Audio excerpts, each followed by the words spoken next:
Hello ladies and gentlemen peeps, Game Chanel here, and today I want to present you my hunting horn build and guide tutorial. In part 1 we're going to take a look at the gear that we're using, from the weapons to the decorations and the armor. In part 2 we're going to look at some gameplay footage where I fight a tempered Barif with a group of strangers. It's going to be a quick one. It's not very difficult to do that. However, some important lessons can be learned from that gameplay, and after that we are also going to look at the hunting horn and how to use it efficiently and properly, how to play the right tunes at the right time, and some other tips and tricks for the hunting horn itself. Anyway, without further ado, let's get into this build. I call this the God tier build just because with this build you are pretty much invincible. I mean, yeah, technically you could still die. If you do, however, kudos to you. I haven't managed to die with this build ever since I played it, just because we have so many skills that save our ass. It's incredible. This build is not designed for you to play solo. I mean, you could eventually, if you have enough time, you can wear down the monster and you'll probably end up killing it just because it won't be able to kill you.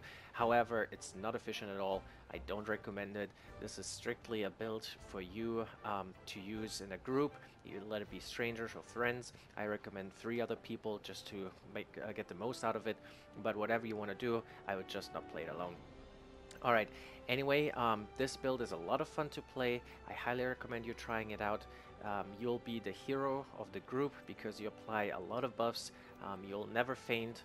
The mission is not gonna fail because of you, so that's a good thing. The only thing that sucks with this build is the fashion aspect. As you can see, we look pretty terrible. I mean, there's a lot of builds that look a lot more juicy, but yeah, unfortunately we won't win any fashion awards with this one.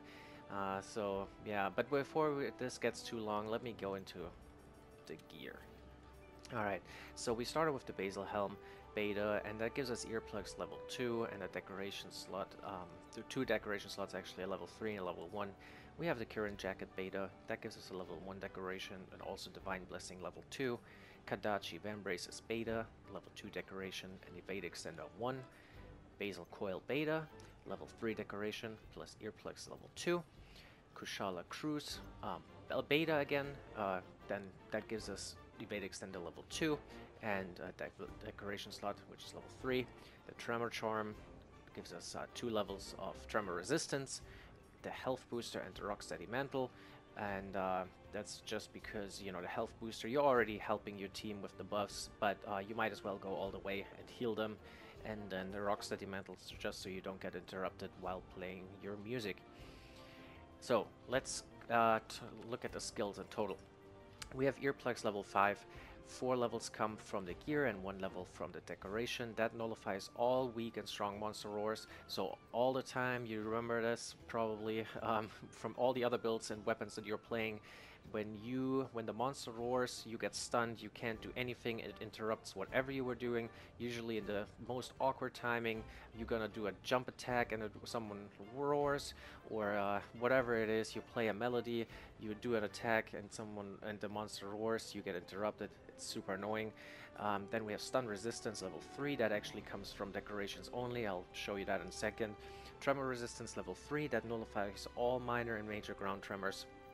And that is pretty handy because Xenojiva, for example, a big monster, when it stands up on the rear 2 legs and it falls down on the ground, it does a ground tremor, it stuns you for a couple seconds, you can't do any attacks, you can't really move, so this way you can stay close to the monster, or you can evade, whatever you want to do.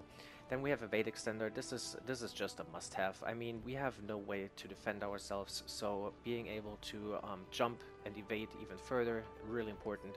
We have Divine Blessing level 3. That gives us a predetermined chance, which I don't know, there are no numbers, I don't think, out there yet, but there's a predetermined chance of us taking 50% less damage when we get actually hit. We have Health Boost level 2 coming from decorations and Horn Maestro. So all in all, this has a pretty sick synergy because we can't get interrupted by roars, alright? We can't get stunned because of the stun resistance, and the tremors don't stun us either and don't prevent us from doing our thing. So there's not a lot really that can that can keep us from doing damage and applying our buffs.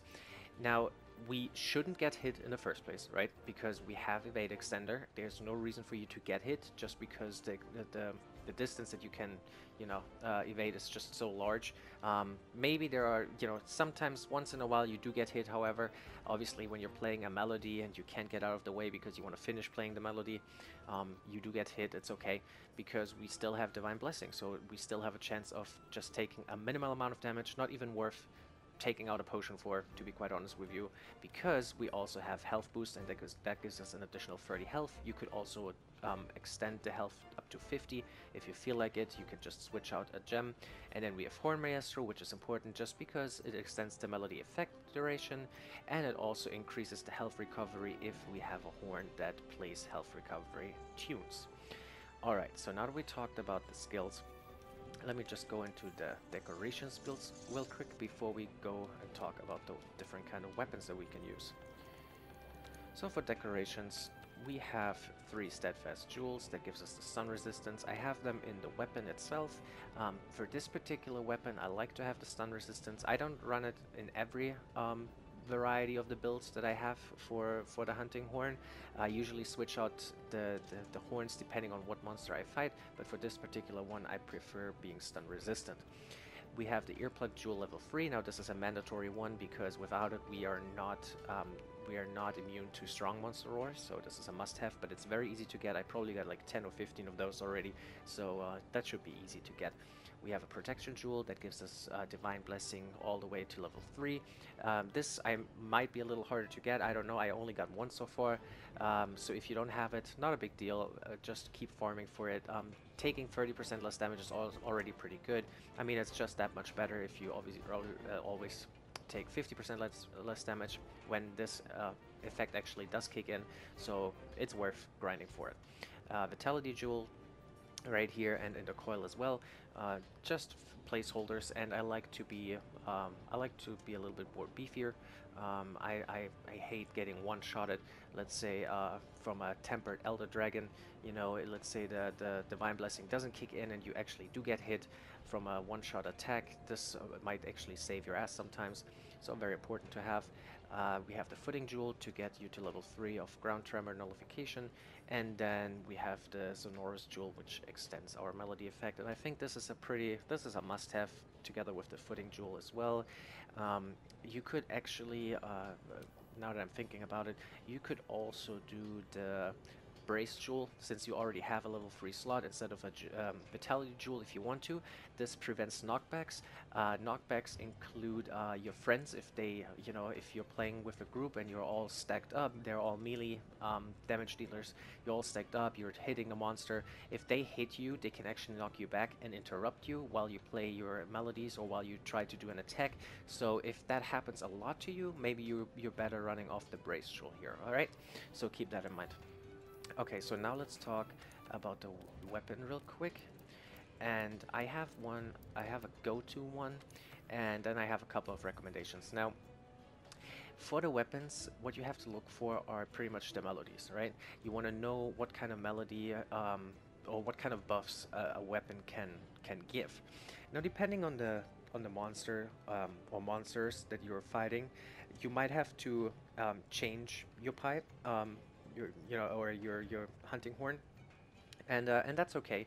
But for the most part, I like this particular type the most. The Fortissimo 2 has attack up large, health boost large, wind pressure negated, and defense up large. Now those are all the 4 buffs that I can give to my team.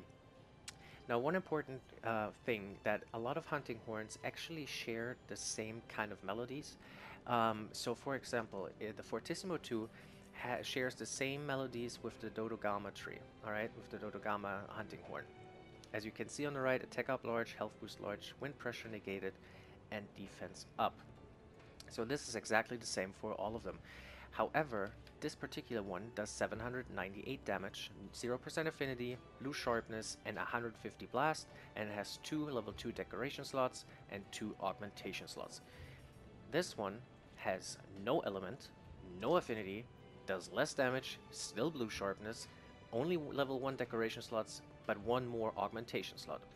So is there a reason for me to use the Fortissimo over the Dodogama? Not really. I only do it because I'm a lazy ass and I haven't gotten around to farm enough Dodogamas to get this one. So for you, there's not really a reason to use the Fortissimo.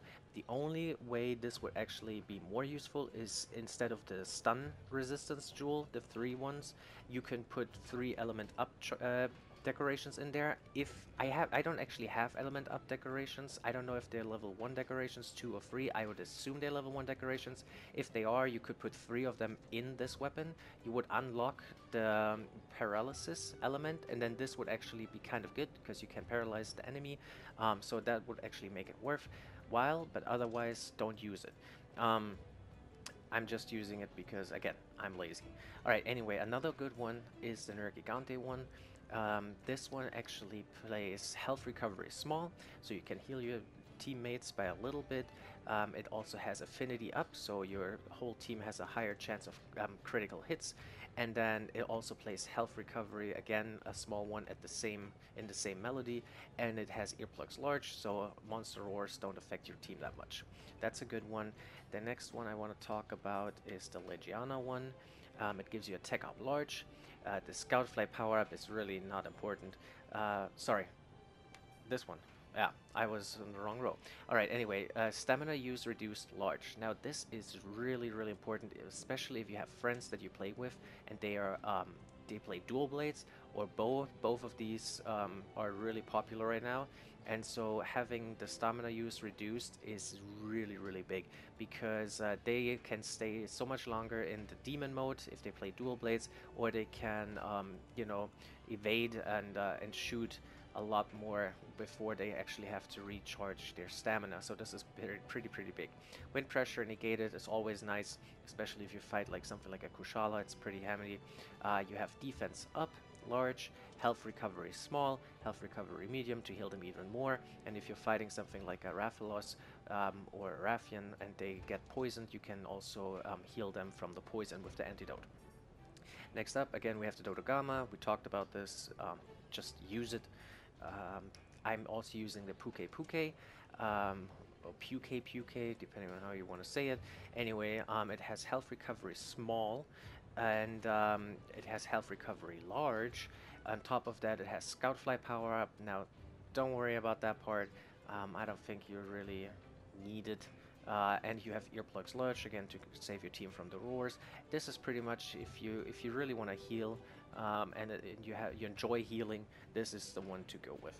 Also, it does quite of a significant amount of poison damage. 540 is really big. It does do only 714 base attack damage, but it still has 2 decoration slots and 3 augmentation slots. And then lastly, I actually want to mention probably the best one, Xenojiva. I still don't have it because of the stupid claws that don't drop, but it has a low attack, but again, this build is not, you know, meant to do a lot of damage. It has a little bit of white sharpness, which is nice, but again, not important. Affinity 15%. If you do hit critically, nice, but who cares? 180 dragon damage, and it has 2 level 3 decoration slots and 1 augmentation slot. But the really good thing about it are the melodies. You have defense up large, you have attack and defense up small, attack and defense up small again, so you can actually stack it up twice, and you can basically reinforce it to a medium attack and defense up right away. All wind pressure negated, which is super helpful against Kushala, because you probably notice when she runs into, like when she jumps into the air and she's making this tornado, and you get close to it, then it pushes you back, it stuns you for a second. Now with all wind pressure negated, you can actually walk straight through it. It doesn't bother you at all. I think you still take the damage from it, but at least, you know, you're not stunned and vulnerable to a follow-up hit. And then lastly, stamina use reduced. Again, super handy when you play with bow and you know, dual blade players. But yeah. Now, before I finish up this video, I just really quickly want to talk about augmentations. So if you have a weapon, and I'm gonna give you a visual example, that has decoration slots and augmentation slots, for example, the Fortissimo 2, right? It comes with 2 decoration slots, but I also augmented it, so I give it a third one because with a third augmentation, we can do a lot. We can slot in a different decoration and can improve upon a skill that we usually couldn't.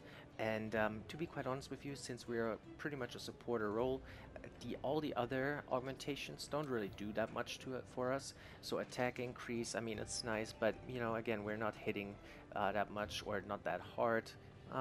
Then we have affinity increase. Who cares about critical chance really in this build? Defense increase is kind of nice. I'm considering doing that for the other two augmentations, just because it's nice to raise your defense by another 20 points. Maybe you take a little less damage that way. Again, slot upgrade is not possible any. Well, I guess it is possible. You can make the level 1 decoration into a level 2 decoration. Do I need it? No. So I'm not going to bother with that. Another nice thing would be health regen, because every time you land an attack, you can actually recover some health. I mean, you don't really hit that fast, so I don't think this is worth it too much, but maybe I'll check it out and see if I like it or not. But other than that, I would say this is pretty much all I have for the build. Yeah, I think this is it. So if you guys enjoyed the video, please give it a thumbs up. If you want to subscribe, feel free to do so. I'm a small channel, but every viewer is important to me. And if you want to see more builds in the future, just subscribe. Other than that, if you have any concerns or comments and maybe suggestions on how to improve this build, please leave them down below. But otherwise, I hope you're gonna watch part 2, see a little bit of gameplay on how I use this bagpipe, or I call it the bagpipe, but the hunting horn, and I'll give you some more tips on how to play it efficiently. But yeah, otherwise, I'll see you in the next video.